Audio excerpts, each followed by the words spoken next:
You got into the safety business because you wanted to protect people, but somewhere along the way, the job started controlling your time, your schedule, your priorities, even your income potential. What if the expertise you've built over the years in the field can give you something more? More freedom, more control, more ownership of your future. I'm Sheldon Primus, the author of 7 Steps to Starting a Profitable Safety Consulting Business and the host of the Safety Consultant Podcast, with more than 350 episodes helping safety professionals become consultants and grow their career. Consulting changed my life. In fact, I'm a full-time RVer, and one consulting contract paid for my home I live in today. Now, I help safety professionals build their own consulting practice through bi-weekly coaching calls, accountability, and personal guidance. But this program isn't for everyone.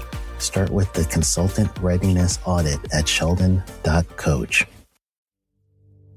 What if everything we thought we knew about safety was just interference?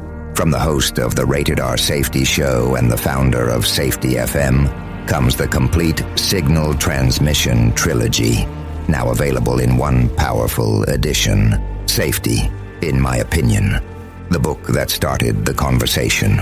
Safety Mutation, where the boundaries of culture, systems, and belief begin to break. And now, Safety Transmission, the final piece of the signal. For the first time, all 3 books are together in one volume. The Signal Transmission Trilogy, Complete Edition. This isn't just about compliance. It's about consciousness. It's about decoding the way we think, lead, and live, inside and outside the system. Whether you've been following the signal since the beginning or you're just now tuning in, this is the version to own. Search Signal Trilogy on Amazon or visit safetyfm.com to get your copy now.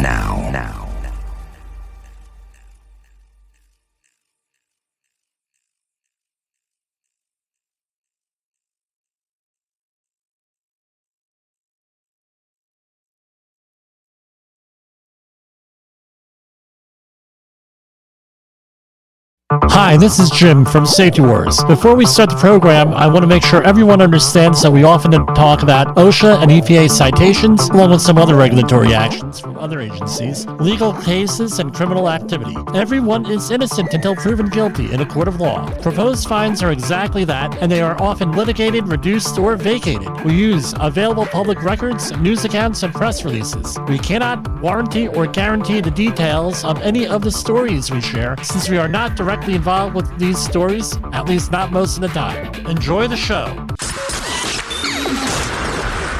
This show is brought to you by Safety FM.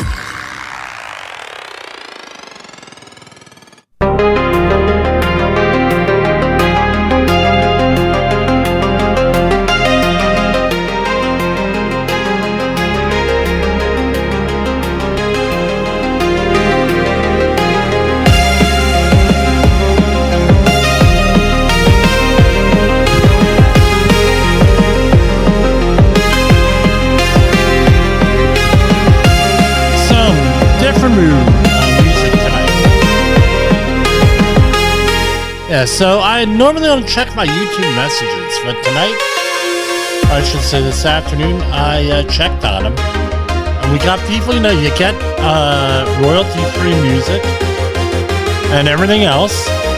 And what do you think happens? I'll tell you what happens. You got people, the royalty-free music, or you're allowed to use it in podcasts and everything, and they give you all these things. So we're trying out some other music here. This is Neon Pulse. What do you think?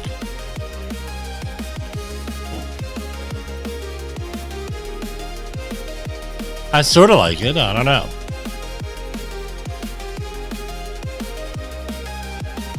So what's going on here? What's going on today? What is? Well, I was reminded,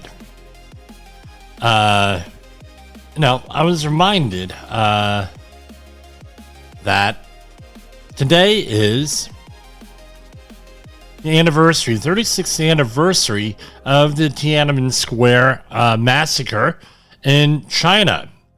So what exactly was that? Right, because we have a lot of younger listeners here who never heard of it, did not realize and don't realize what an event it was. I mean, this was in 1989. Let's recall the news coverage in 1989. There were only a couple of news outlets that did 24/7 in the United States. And if something was a major story, you'd have this special report come across the screen. And this is one of the, I would say, other than the space shuttle loss, the Challenger in 1987, I believe that was, January, end of January, beginning of February, this was like one of the big stories of the 1980s. So what's the history here? In the spring of 1989, a pro-democracy movement erupted in Beijing, China. Right? And led primarily by university students. They're inspired by growing dissatisfaction with the Chinese Communist Party's corruption, lack of political freedom, inflation, and a stagnant job market for graduates. The death of Hu Yaobang, a liberal reformer and former Communist Party leader, on April 15, 1989, served as a catalyst for public mourning and then widespread protests. Tens of thousands of students gathered in Tianamen Square, a massive plaza in central Beijing, to call for political reform. The atmosphere in the square was often optimistic, though tensions with the government were rising. As the protests continued into late May, now our equivalent here would have been the Occupy protests over in New York City here, right? So as the protests continued into late May, the Chinese government declared martial law. On the night of June 3rd to June 4th, the Chinese People's Liberation Army, PLA, was deployed to forcibly clear Tiananmen Square. Soldiers used live ammunition, bayonets, and tanks to push through the crowds. Protesters and bystanders were shot, beaten, and run over by armored vehicles. Eyewitnesses reported scenes of chaos, with civilians desperately trying to flee or protect one another. I mean, you got that classic photo that's been shown millions of times, literally in the last 36 years, of the one lone protester standing in the way of a tank. Soldiers, right, the exact death toll remains unknown, as the Chinese government has never released official figures and continues to suppress discussion in the event. Estimates range from several hundred to several thousand deaths. I saw an interview a number of years ago of younger people in China, and they were asked about Tiananmen Square, and they said, well, they were like, whatever, bad people, they should have law and order, we support our government, that sort of thing. The aftermath. Thousands of protesters were arrested, and many were imprisoned or executed in the following months. The Chinese Communist Party launched a wide-ranging censorship program, removing all public references to the massacre. To this day, events of June 4th are heavily censored in China. Keywords like Tiananmen Square are blocked on Chinese internet platforms, and even photos like Tank Man, the lone protester who stood in front of a column of tanks, are forbidden. So what's some of the legacy? The struggle for democracy and authoritarian regimes, the brutality of state repression, the power of civil resistance. Despite the government's attempts to erase the memory, the massacre remains commemorated worldwide, especially in Hong Kong, not today, folks, Taiwan, and by diaspora communities each year on June 4th. That's what's going on. So, people were in a little bit of a peeing match today on this. So, let's get that up here.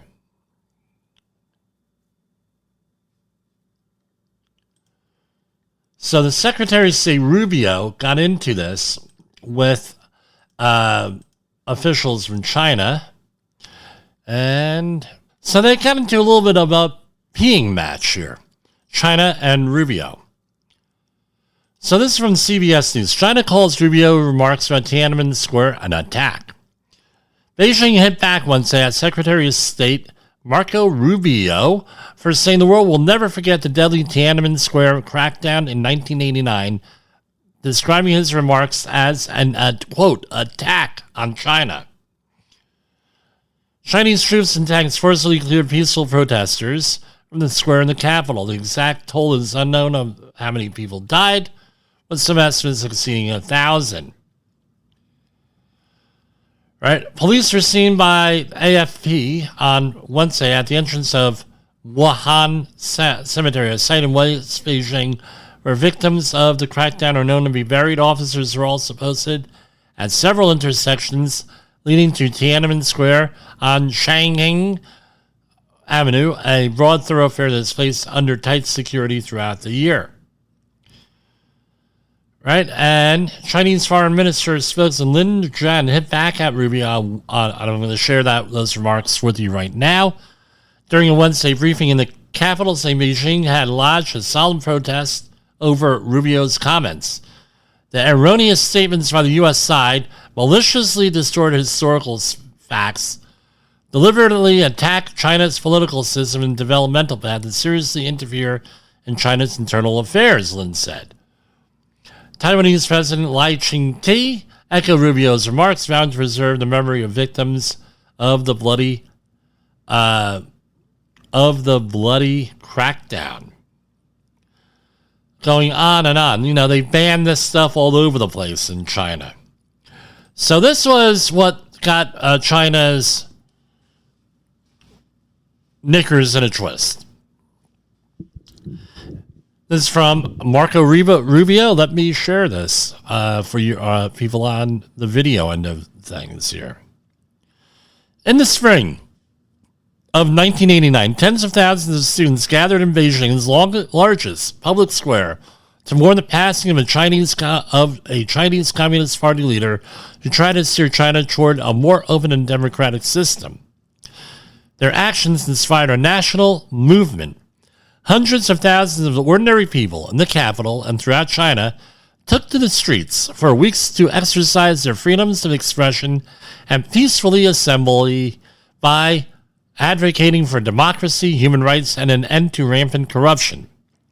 The CCP responded with a brutal crackdown, sending the People's Liberation Army to open fire in an attempt to extinguish the pro-democracy sentiments of unarmed civilians gathered on Beijing streets and in Tiananmen Square. The CCP actively tries to censor the facts, but the world will never forget.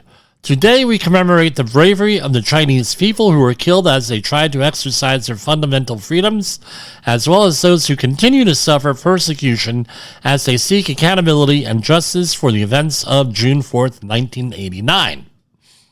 Their courage in the face of certain danger reminds us that the people's principles of freedom, democracy, and self-rule are not just American principles. They are human principles that the CCP cannot erase. Something tells me we wouldn't get that kind of a reaction from other people if they won the election. Here's my question for you. Well, let me share a couple of memories here of that.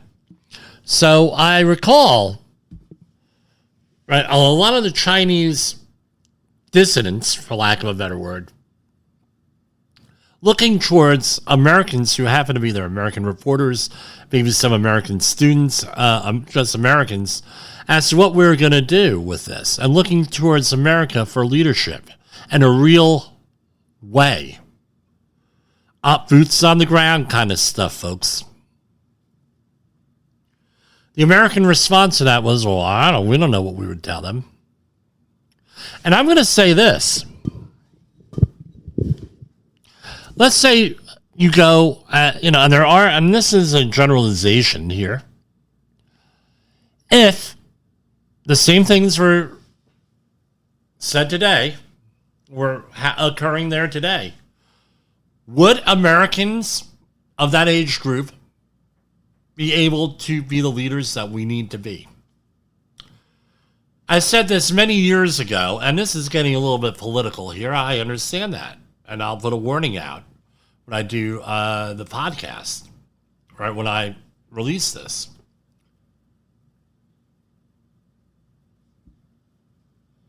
Do we have the courage and the backbone to be the leaders that the world needs us to be? I've always said that the greatest threat that we've had, and I think people here who are longtime listeners know my family experience with communism during World War II and thereafter in Poland.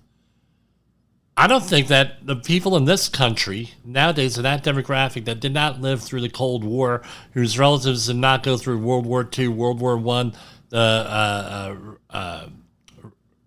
revolutions and everything else back there, back in the 1900s, will appreciate what this is, what's going on. I don't think that they would even know what the hell is going on in the world. Our biggest threat is the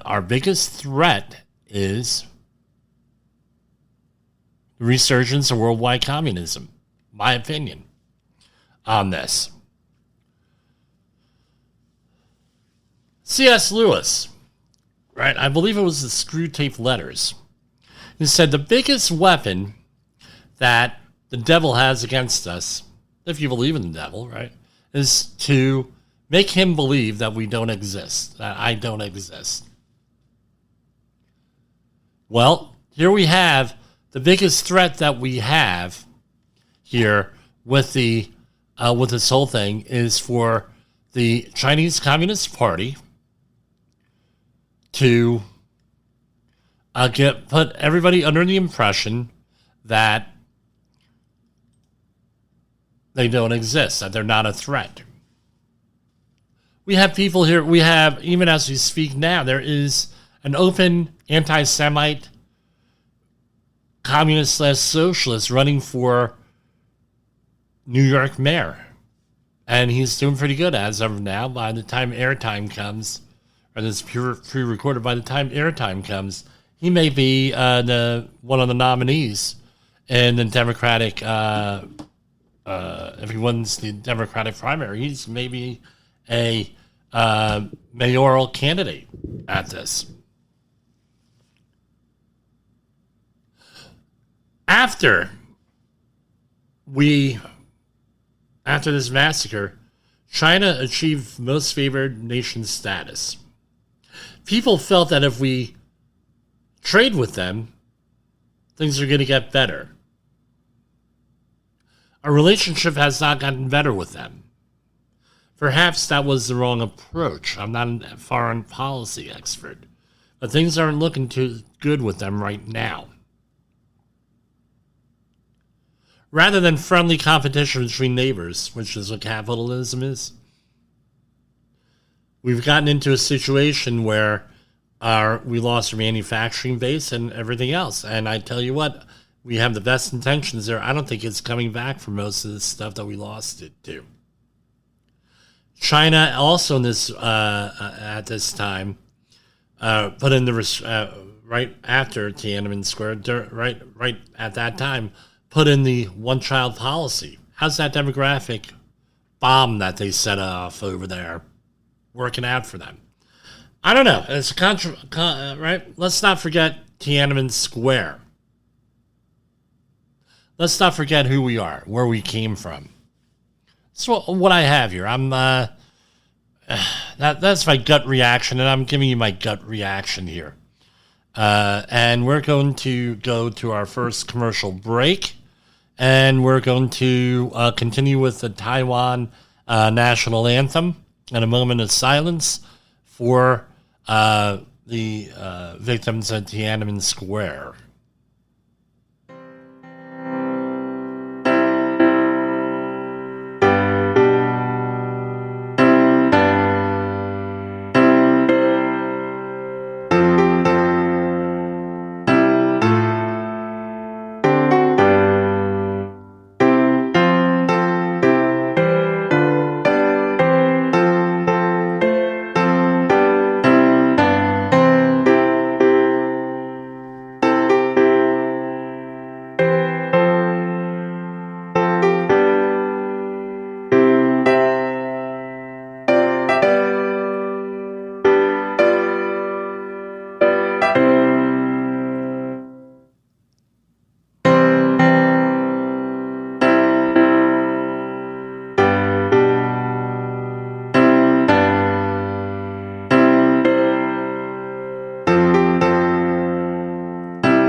Safety Wars is streaming now. SafetyFM.com. Have you listened or watched the Safety War show? It does stream live on the radio and on the streamer-emers that we have.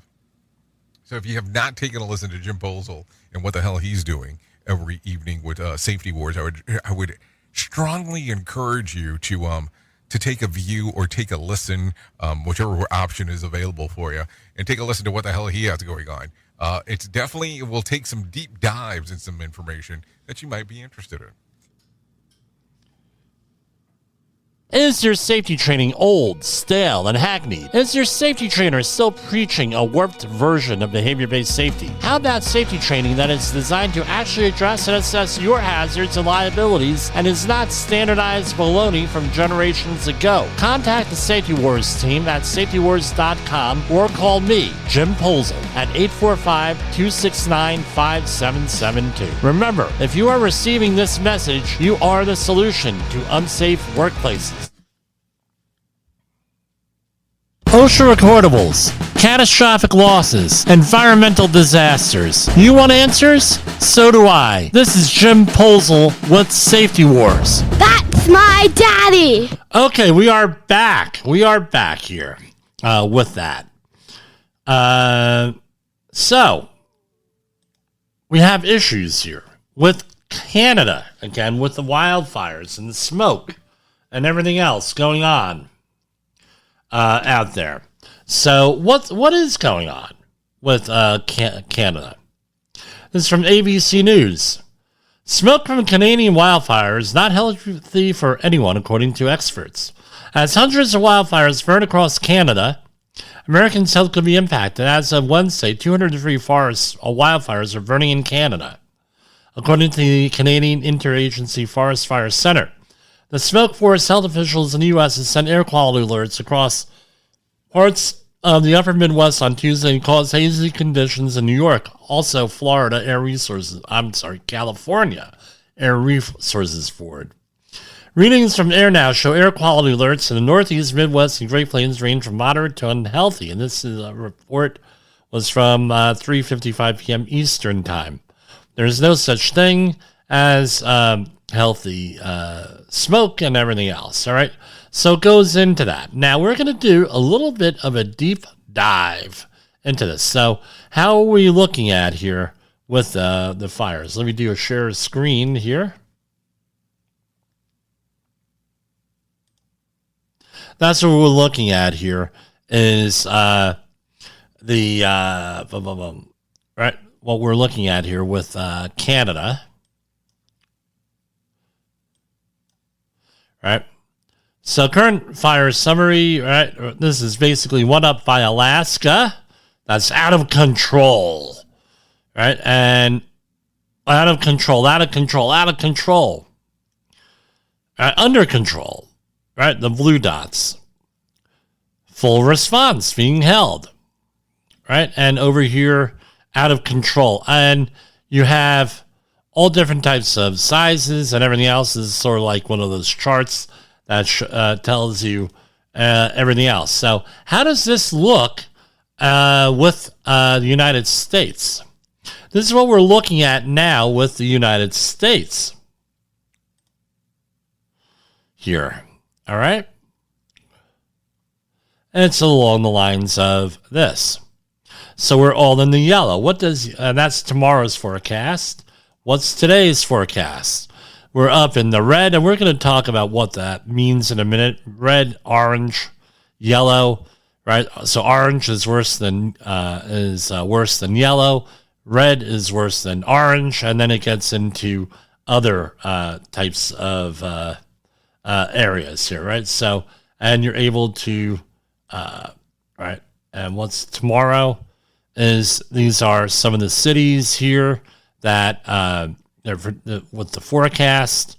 So with ozone, so you have Pittsburgh, ozone 80, PM 2.5, particulate matter 2.5, 7.0. Up here, let's see. This one is north central New Jersey, right? They have four things here. Ozone at 90, PM 10, PM 2.5, here, northeastern, right? Now, I'm going to go, just for grins and giggles, let's see what they have for tomorrow for Clarkstown, New York. Here.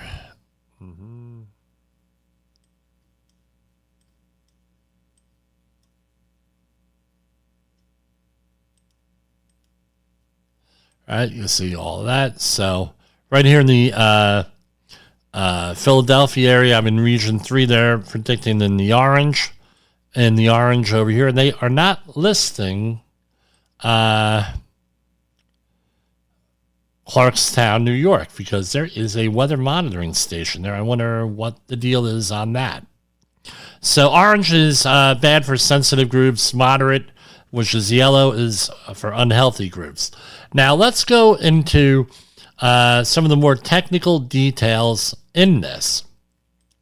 All right, so we downloaded the technical assistant document for the reporting of daily air quality, the Air Quality Index, AQI. So this is was published May of 2024 last year. EPA publication EPA-454/fee-24-002. There's a nice screen on there, right? So, introduction to the AQI. The AQI is EPA's tool for communicating air quality. The AQI is divided into 6 categories that correspond to different levels of health concern. For ease of use, the categories are color-coded and provide statements about air quality, which groups of people may be affected, and right? EPA established AQI for 5 major air pollutants. The 6th one is lead, but you cannot measure lead in real time, as far as I'm aware. You can measure all these other things in real time, meaning, there's sensors. For lead, you have to do a time-weighted average sample for lead. So that's much more where there's sampling. And for EPA methodology, if you can imagine an 8.5 by 11, I think it's 9 by 10 or 8 by 10 sheet of paper mixed cellulose ester, if memory serves you right, goes into something that looks like a birdhouse, and they run it all the time. And they run it for a certain amount of time, and then they send it out for analysis. So it's averaged over a particular period of time. The AQI is EPA's tool for communicating air quality. The AQI is divided into 6 categories. Well, we already mentioned that, 5. The AQI for each pollutant draws on the scientific information that supports the health-based NAAQS, National Ambient Air Quality Standard, NAAQS, for that pollutant. The AQI value of 100 generally corresponds to an ambient concentration that equals the level of short-term NAAQS for protection of public health. The AQI values at or below 100 are generally thought to be as satisfactory. When AQI values are above 100, the air quality is unhealthy. At first for certain sensitive groups of people, then for everyone, as AQI values get higher, right? So, metropolitan statistical areas, MSAs, with a population more than 350,000 are required to report the AQI daily to the public. The population of an MSA for purposes of index reporting is based on the latest available U.S. Census population. Again, census data mining. This is part of the reason what they do here. If the AQI values for all the pollutants remain below 50 for a year, then you may report the AQI at your discretion. In subsequent years, if any pollutant level rises to where the AQI would be above 50, then you must report it. So it goes in there. You have required reporting, voluntary reporting, forecasting, right? The use of air quality action days or community action programs, which are usually based on AQI forecasts, is voluntary. However, action days and similar programs can help you alert the public. So, and you have all about action days, real-time AQI reporting, the Nowcast. Submitting hourly data in real-time to the EPA's Air Now system is recommended but not required, and assists the EPA in providing timely air quality information. All right, so here we have the 6 different categories, right? So Names and colors for AQI. So for air quality index, 0 to 50 is good, and and everything else on there, and it goes into that. So here we have the standard AQI color formulas, right? So the standard AQI formula are AQI colors are defined by the formulas: red, green, blue, and cyan, magenta, yellow, and black, as shown in Table 2. RGB is traditionally used for screen color, so it gives you all of the colors there that you have to do, right?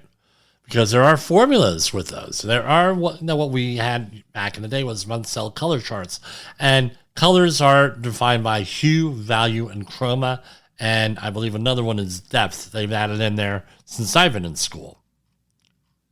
And health effects. The information below describes the health effects that may be associated with the AQI pollutants. So ozone.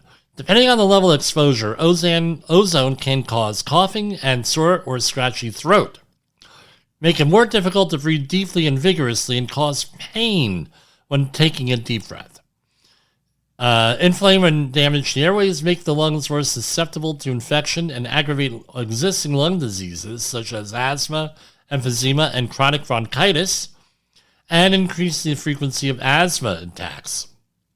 Some of those effects have been found even in healthy people, but effects can be more serious in people with lung diseases such as asthma. They may lead to increased school absences, medicine use, visits to doctors, and emergency rooms and hospital admissions. Some studies in locations with elevated concentrations also report associations of ozone with deaths from respiratory causes. In addition to the health effects that can be experienced in response to short-term 1 to 8 hours of ozone exposure, right? Right. 1 to 8 hours. Ozone exposure. Long-term exposure to ozone is linked to aggravation of asthma. It is likely to be one of many causes of asthma development. Particles pollution. The size of particles is directly linked to their potential for causing health problems. Particles less than 10 micrometers can be inhaled into the body, also known as the respirable fraction. With smaller particles less than 2.5 micrometers or microns, posing the greatest problems because they can get deep into the lungs, and some may even get into the bloodstream. Exposure to such particles can affect both lungs and heart. So we have premature death with people with heart and lung disease, heart attacks, irregular heartbeat, aggravated asthma, decreased lung function, increased respiratory systems such as irritation in the airways, coughing, or difficulty breathing. Going on, and now they contribute to this, including cognitive effects, lung cancer, premature death. Carbon monoxide.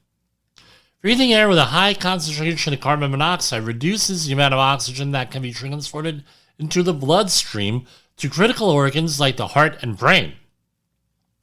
At very high levels, which are possible indoors or in other enclosed environments, carbon monoxide can cause dizziness, confusion, unconsciousness, and death. However, when CO levels are elevated outdoors, it can be of particular concern for people with some types of heart disease, even though you're not getting high levels outdoor typically. Right? Very high levels. These people already have a reduced ability of getting oxygenated blood to their hearts. In situations the heart needs more oxygen than usual. They're especially vulnerable to excessive CO when exercising or under increased stress. In these situations, short-term exposure to elevated CO may result in reducing oxygen to the heart, accompanied with chest pain, also known as angina. Nitrogen dioxide. Right? Breathing air with a high concentration of nitrogen dioxide can irritate airways in the human respiratory system. Such exposures over short periods can aggravate respiratory diseases, particularly asthma, leading to respiratory symptoms such as coughing, wheezing, or difficulty breathing, hospital admissions, and visits to emergency rooms. In addition to the health hazards that can be experienced in response to short-term NO2 exposures, long-term exposure to elevated concentration nitrogen dioxide may contribute to the development of asthma. Sulfur dioxide. Short-term exposures, 1 to 6 hours, to sulfur dioxide are linked with respiratory effects, including difficulty breathing and increased asthma symptoms. These people are particularly problematic for people with asthma while breathing deeply, such as when exercising or playing.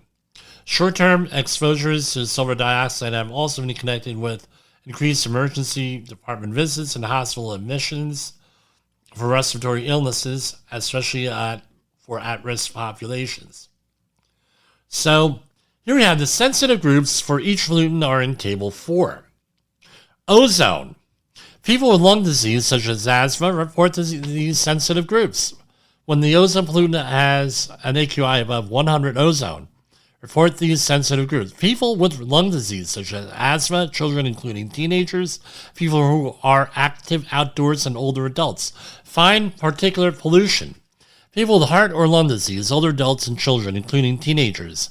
In addition, some minority groups, people with lower incomes and outdoor workers, may experience higher exposure that can worsen underlying health conditions. Carbon monoxide, alert people with heart disease, nitrogen dioxide, people with lung disease, such as asthma, children, including teenagers and older adults, and sulfur dioxide, people with asthma, children, including teenagers and older adults. So if we look here at Air Now, right, we're going back to that, we have people in moderate areas, 51 to 100, that's most of the areas. Unhealthy areas, 151 to 200, are up in Michigan, right, there. Right, over in Michigan, Wisconsin, along the Great Lakes, there, and Iowa, that area. So that's what we're up to, is in the red, unhealthy, 151 to 200. So that is what's going on. So here we have AQI basics for ozone and particle pollution. 0 to 50, okay, you're in the green. 51 to 100, air quality is acceptable, but you may be at risk for some people. Orange, members of sensitive groups may experience health effects. General public is less likely to be affected. In the red area, 151 to 200, health effect. And that's where we got into the situation a couple years ago with this, where everybody freaked here, and understandably and justifiably freaked. Purple, very unhealthy, and then maroon, aka purple, aka magenta, and then maroon, health warning of emergency conditions. Everybody is more likely to be infected. So that's the story on that. So again, got to pay attention. This is what maybe the news isn't going into, but as usual, we're going into it here. So, air quality guide for particle pollution. This is from airnow.gov. Air quality guide for particle pollution.pdf. Right? So, air quality index, moderate. Some people who may have unusual sensitive, right? Consider making outdoor activity shorter and less intense. Watch for symptoms such as coughing and shortness of breath. These are signs to take it easy. That's for unusually sensitive people. Everyone else, it's a good day to be active outside. Unhealthy for sensitive groups, 101 to 150. Those are people with heart and lung disease, older adults, children, and teenagers, pregnant women, minority populations, and outdoor workers. So for sensitive groups, make outdoor activity shorter and less intense. It's okay to be active outdoors, but take breaks. Watch for symptoms such as coughing or shortness of breath. People with asthma, follow your asthma action plan and keep quick relief medicine handy. People with heart disease, symptoms such as palpitation, shortness of breath, or unusual fatigue may indicate a serious problem. If you have any of these, contact your healthcare provider. So if you're in the red area, like in Michigan, Illinois, parts of Illinois, Wisconsin, Iowa, that area, now check the map. For everyone, sensitive groups, avoid long or intense outdoor activities. Consider rescheduling moving activities indoors. For everyone else, reduce long and intense activities. Take more breaks during outdoor activities. And if we ever get to hazardous, which we did get to during the last go around here, avoid all physical activities for everyone, and sensitive groups remain indoors to keep activities low. And, and note, if you have an air conditioner, stay inside when the windows closed. May be dangerous in extremely hot weather if you don't have an air conditioner. If you are hot, go to a place with air conditioning or check with your local government to find a cooling center available in your community, which means you got to leave the house, I guess. So they're worried about, particles, and it goes on. We just discussed this.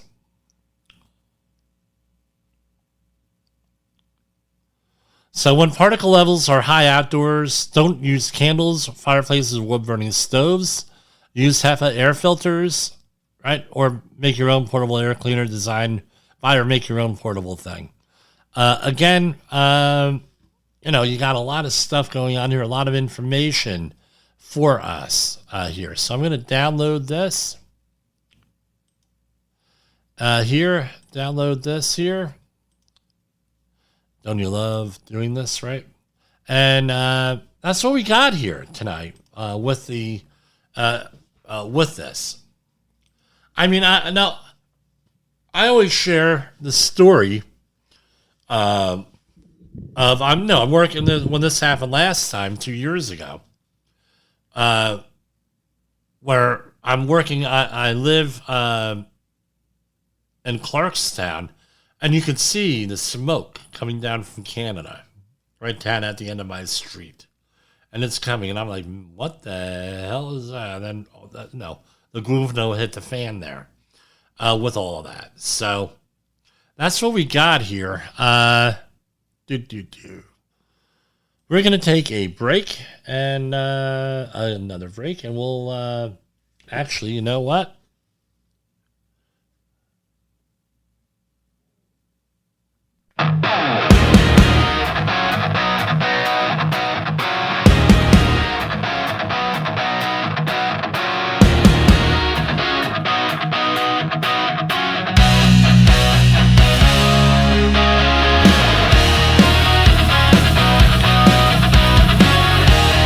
This is Choking Skies.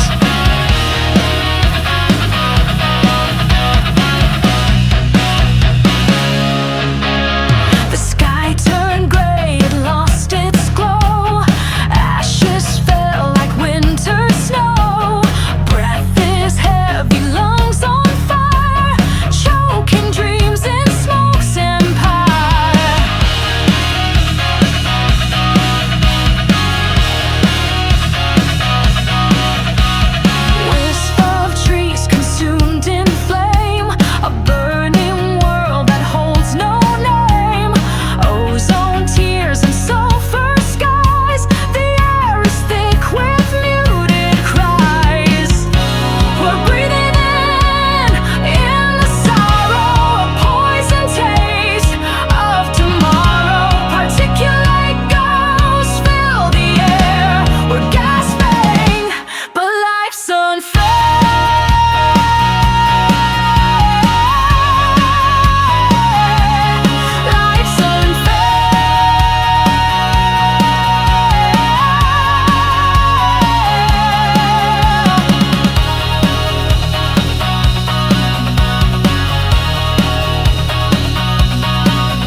professional safety community, communication and planning are just a few keys to your program's success. The question many practitioners have is, where do I start? Dr. Jay Allen, the creator of the Safety FM platform and host of the Rated R Safety Show, has built a global foundation to help you along the way. Go to safetyfm.com and listen to some of the industry's best and most involved professionals, including Blaine Hoffman with the Safety Pro, Sam Goodman with the Hop Nerd, Sheldon Primus with the Safety Consultant, Jim Pozell with Safety Wars, Emily Elrod with Unapologetically Bold, and many others. As individuals, we can do great things, but as a team, we become amazing. Dial into safetyfm.com today and surround yourself with a powerful force of knowledge and support.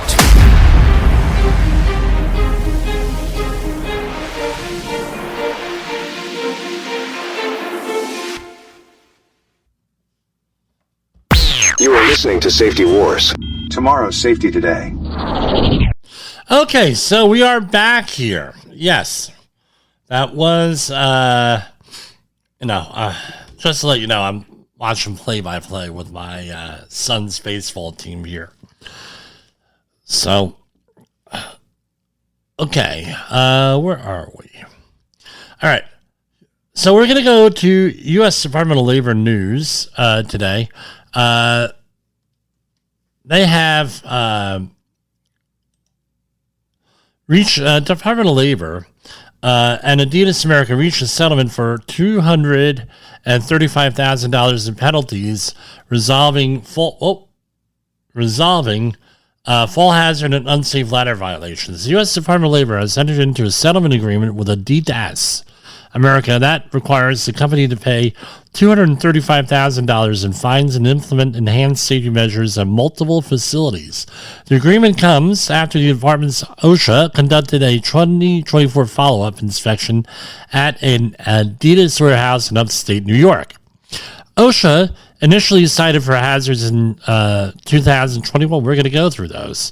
That found missing guardrails and an unsafe ladder. Inspectors returned in 2024 to find that Adidas had not corrected the hazards cited in 2021 and found additional unsafe ladder violations. The May 30, 2025 settlement requires Adidas to implement enhanced abatement measures at its facilities in New York, New Jersey, and Puerto Rico, including adopting a comprehensive safety and health management program, retraining employees on fall hazards, assessing and auditing potential fall hazards at each facility, and discontinuing the use of overhead storage in the facilities. Adidas also agreed to pay $235,000 in penalties with that.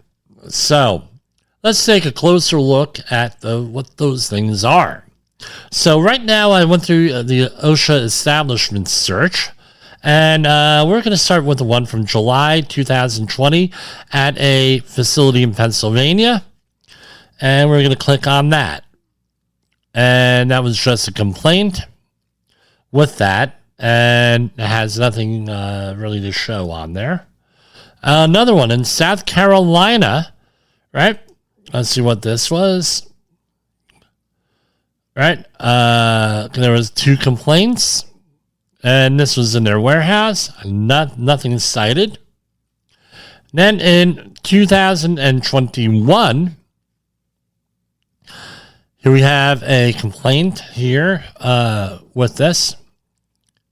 And this is the proposed, and again, this may not have been updated in the last couple of days here.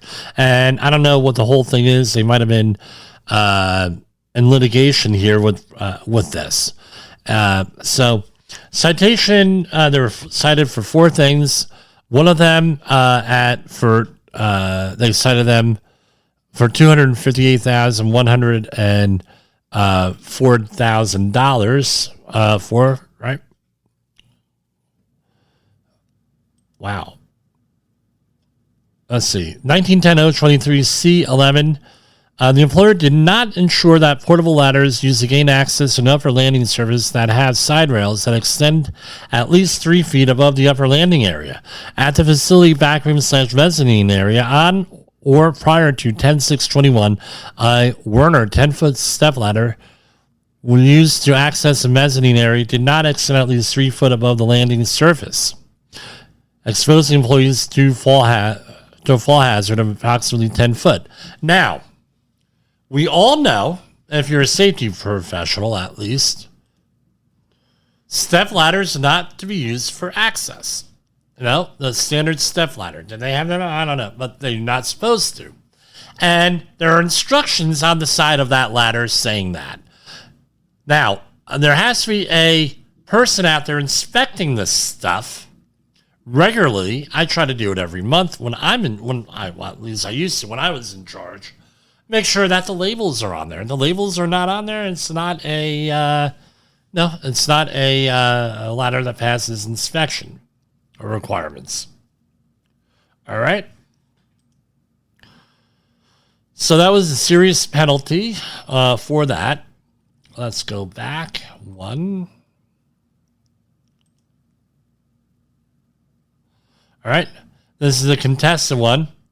1910.28 B1I, except for provided elsewhere, the employer did not ensure that each employee on walking working surface with an unprotected side or edge that's 4 feet or more above the lower level is protected from falling by one or more of the following systems described in 1910, and it goes on and on. At the facility, factory mezzanine area, on or prior to 10/6/21, the mezzanine area was not equipped with standard guardrails or equivalent exposed sides, exposing employees to a fall hazard of 10 feet. So, what was that on that? It ended up, and I believe this was the one, right? It was issued,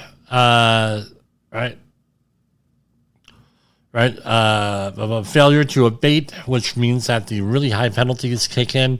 $258,104,000, $258,104 contested, right? And let's see, going back here, 235. So they settled for a little bit less on that.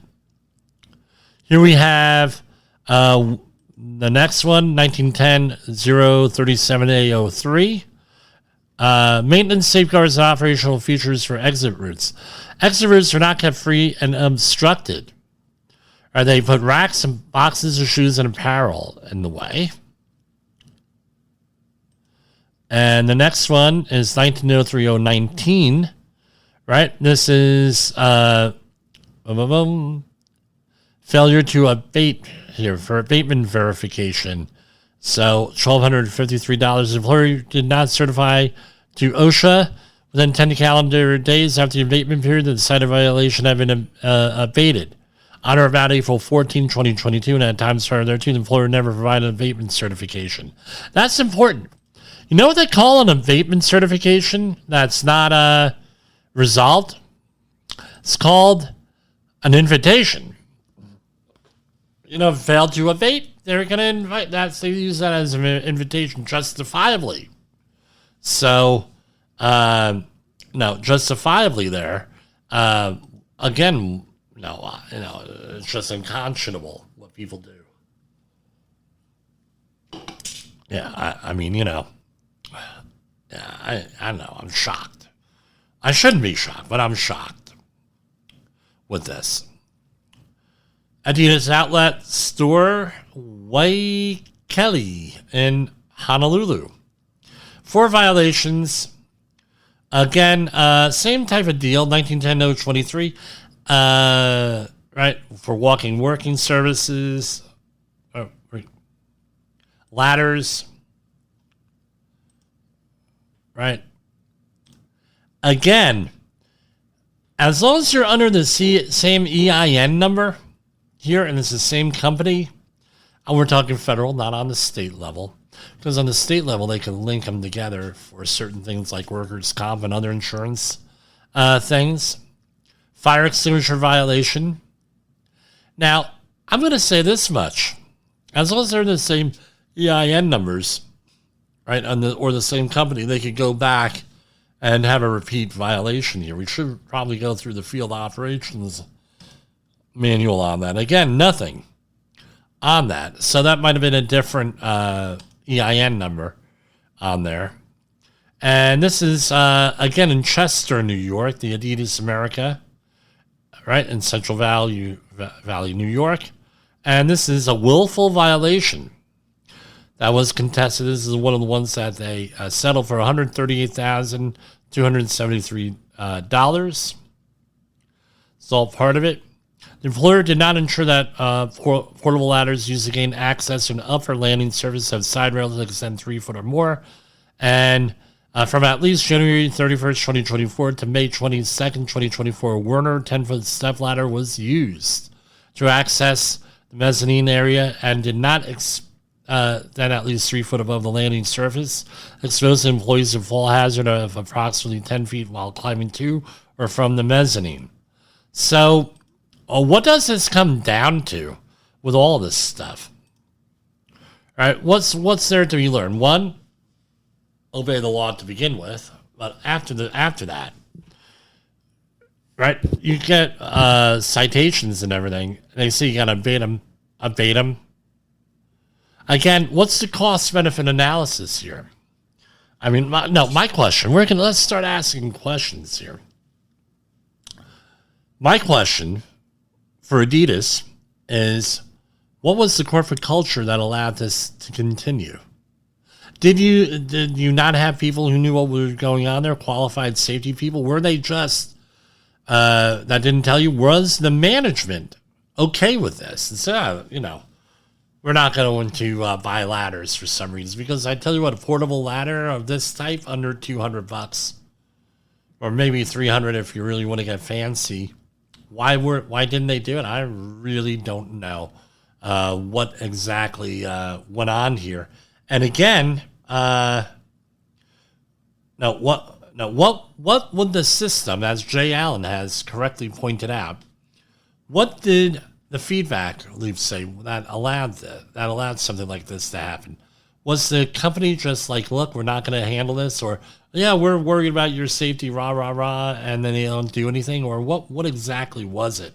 I'm not sure. Again, I've never been involved with Adidas or anything like that. So that's what I got for today. And this is Safety Wars for Wednesday, June 4th. And we're going to go out with our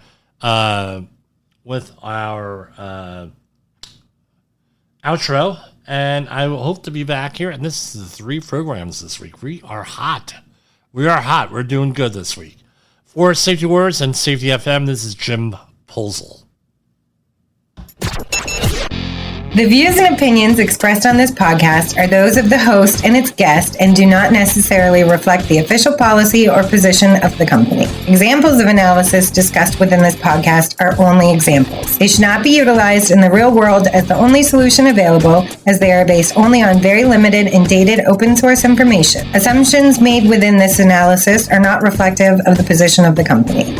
No part of this podcast may be reproduced, stored in a retrieval system, or transmitted in any form or by any means, mechanical, electronic, recording, or otherwise, without prior written permission of the creator of the podcast, Jay Allen.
You got into the safety business because you wanted to protect people, but somewhere along the way, the job started controlling your time, your schedule, your priorities, even your income potential.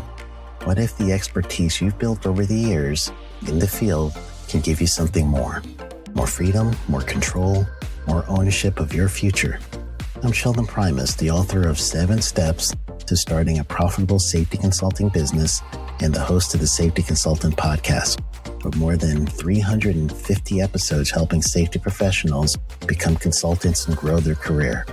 Consulting changed my life. In fact, I'm a full-time RVer, and one consulting contract paid for my home I live in today.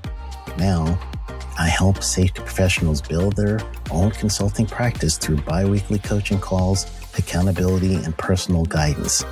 But this program isn't for everyone. Start with the Consultant Readiness Audit at sheldon.coach. What if everything we thought we knew about safety was just interference? From the host of the Rated R Safety Show and the founder of Safety FM comes the complete Signal Transmission Trilogy, now available in one powerful edition. Safety, in my opinion, the book that started the conversation. Safety Mutation, where the boundaries of culture, systems, and belief begin to break. And now, Safety Transmission, the final piece of the signal.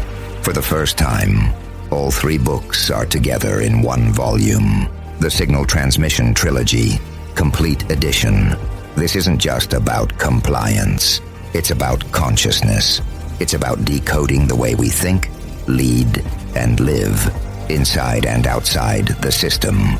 Whether you've been following the signal since the beginning or you're just now tuning in, this is the version to own. Search Signal Trilogy on Amazon or visit safetyfm.com to get your copy now.